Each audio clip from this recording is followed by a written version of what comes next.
He knocked me over. I landed on the dog bowl. This one's wife, the Duchess of Costco. Hello, I'm HG Tudor. Yes, we've got a new name for this one's wife. She's the Duchess of Disillusion, the Duchess of Industrial Beige. There are many names that one can trot out for her, and I think we have another one for her. The Duchess of Costco. Now, this one's wife, as I've explained to you on numerous occasions, is a somatic narcissist.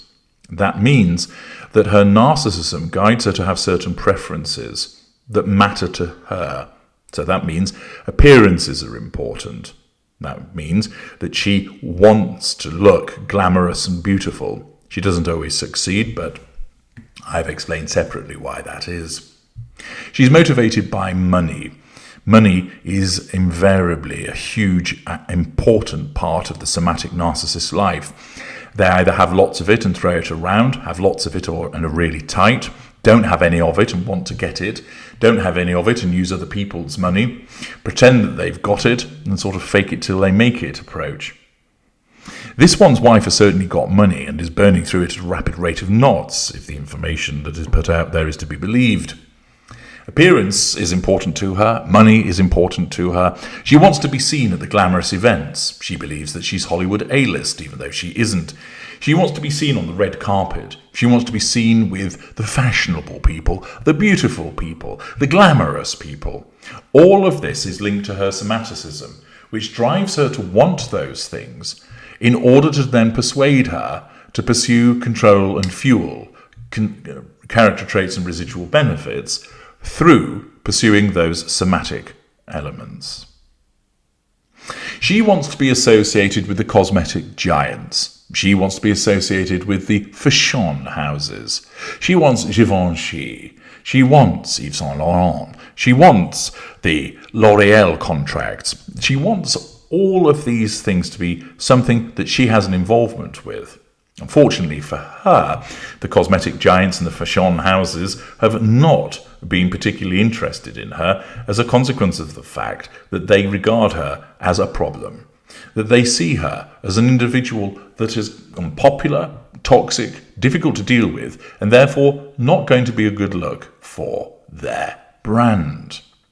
Notwithstanding this one's wife's delusion continues to propel her to believe that she ought to be someone that is associated with the most glamorous occasions, the most fabulous of clothing, the most beautiful of events, the high status names, the luxury goods market.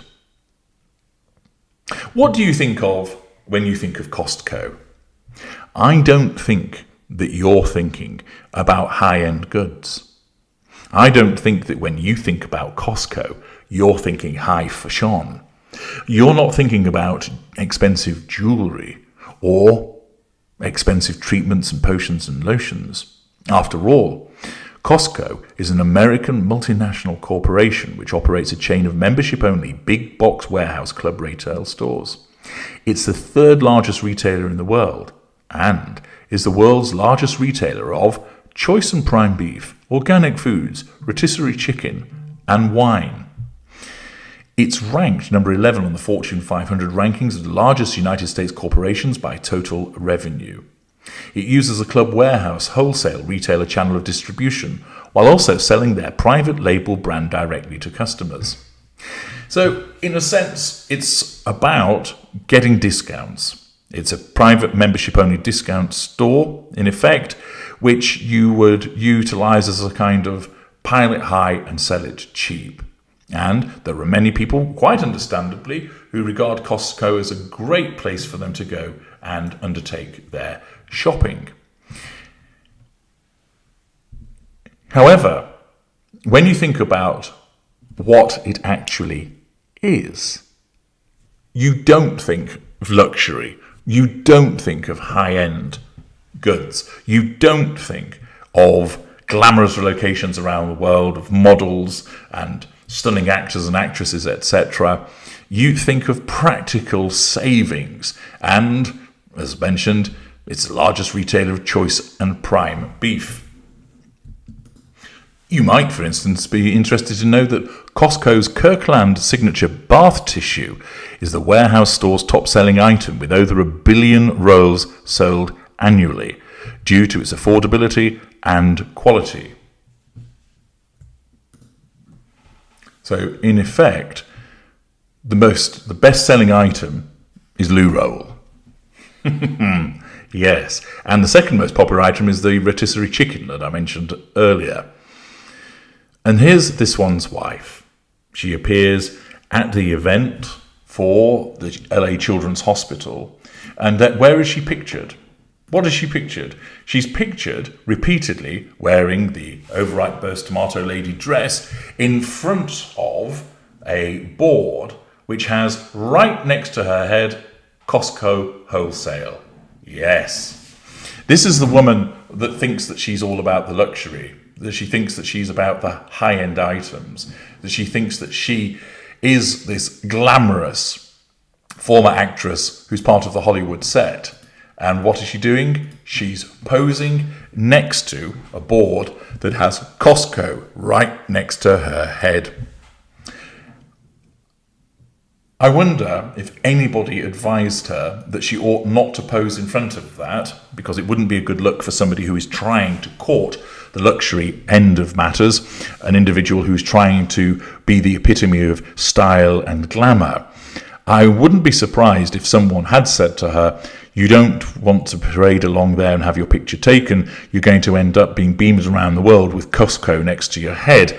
That's not the look that you're aiming for. And of course, this one's wife, narcissist that she is, and as has been reported in the Hollywood Reporter, is an individual who does not take advice. She doesn't take advice because advice, even when it is accurate, even when it is well intended, is a threat to her control. Because her narcissism tells her that she knows everything, that she knows better than anybody else, that she is the one who makes all of the appropriate decisions. And of course, that means that when she is provided with advice that will actually help her, there's a very good chance that she'll reject it because she thinks that she knows better. Because she's not actually focused upon what she's being told, but it goes through the distortion field of her narcissism and is basically reduced to this. Is it a threat or isn't it? And of course, the narcissism sees it as a threat and therefore causes her to reject it. It doesn't take into account, is this sound advice? But rather, what does this advice represent? Going through the matrix of threat assessment. Is it a threat to control or is it not? And here, if somebody had said to her, you don't want to be seen on the green carpet or whatever it was, you don't want to be filmed there, you don't want to have your photograph taken there, her narcissism would say, whoa, hang on a second. Of course we need her to be seen. She doesn't exist unless people react to her. She needs to be seen, she needs to be photographed, she needs to be filmed, she needs to be talked about. So we need to ensure that she appears wearing that ill-fitting dress. Yes, but she's going to have Costco next to her head, and we don't want her associated with that. Balls to that. Narcissism doesn't consider that. It's no, she needs to be seen. That's what's more important. And once again, this is demonstrative of the way that she is a narcissist that's entirely instinctive and reactive. There isn't the cold calculation of superior narcissists in relation to this one's wife, for if there were, she would have ensured that she would have been photographed with Costco right next to her head. For somebody that wants to be associated with luxury brands, the high end of the market, with all of the glamour and beauty associated with it, not with the solid, dependable nature of Costco.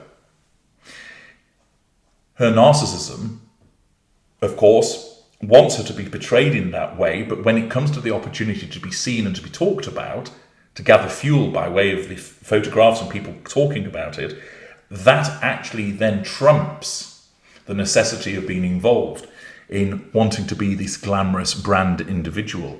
And it demonstrates once again the haphazard nature of her narcissism, the collateral consequences that are generated, the fact that although she wants to be seen as this stylish individual that wears high-end fashion, expensive jewellery, that she's seen at all the most glamorous of events, her narcissism is more focused on ensuring that she's talked about, so she gets fuel and to assert control by making an appearance on the carpet, that it doesn't take into account the impact of having Costco right next to her head, and thus she now becomes known as the Duchess of Costco, with all the connotations associated with that.